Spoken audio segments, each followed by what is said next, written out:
Nanggigigil ako dito kay Baligod. Napakasinungaling mo. Alam mo, demonyo ka. Sa totoo lang, taga-Antipolo ka eh. Kilala kita. Marami akong anak-anakan sa Antipolo at alam ko ginawa mo sa pamilya mo, sa asawa mo. Alam ko, hindi ka lulusot sa akin. Alam mo, ikaw na mismo nagsabi ng pangalan ni, sino ba yun, yung General Sodusta?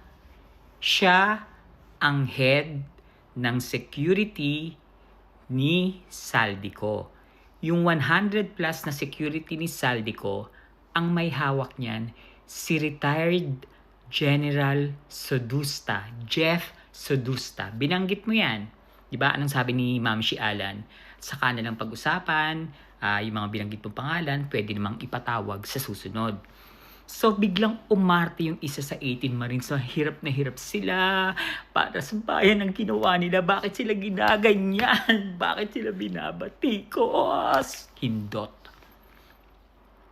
Nag-iwan si Zaldico ng 200 million kay Jeff Sodusta para hatiin sa inyong lahat at makapagbagong buhay kayo.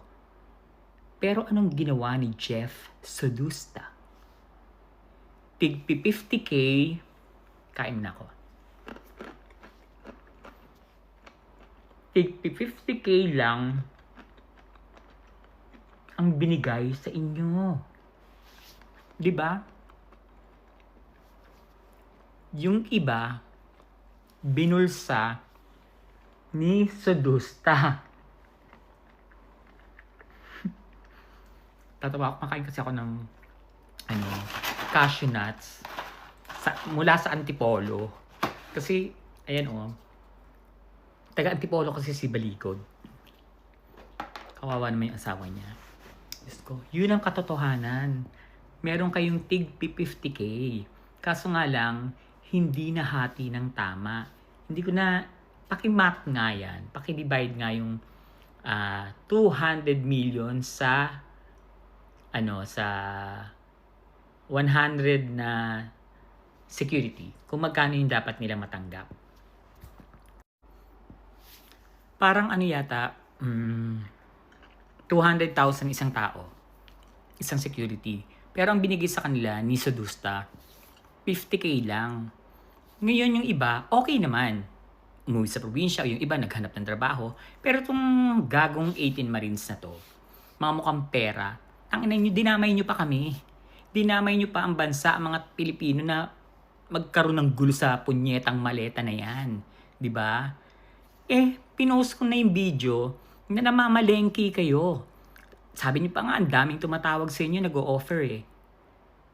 Yun yung katotohanan dyan. Baligod, hindi mo hinanap ang 18 Marines. Tulad ng sinasabi mo na meron kang kakilala na kilala si Sodusta sa pambinanggit na pangalan eh. Pero nung dediretso mo yung kwento, hindi mo na dapat babanggitin dun si Sodusta. Yung isang general lang babanggitin mo. Kasi alam mo yung totoong pangyayari na binudol yung 18 Marines at gawa-gawa lang nila yung maleta na yan.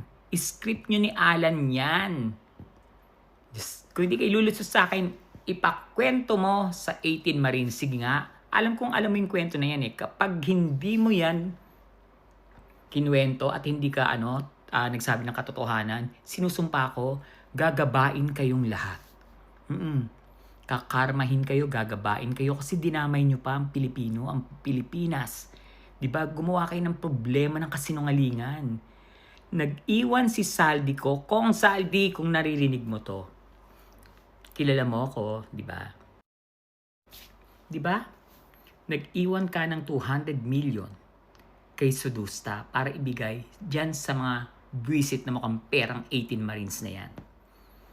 Na ngayon, pinagkakapirahan nila, libre daw sila, wala daw silang bayad.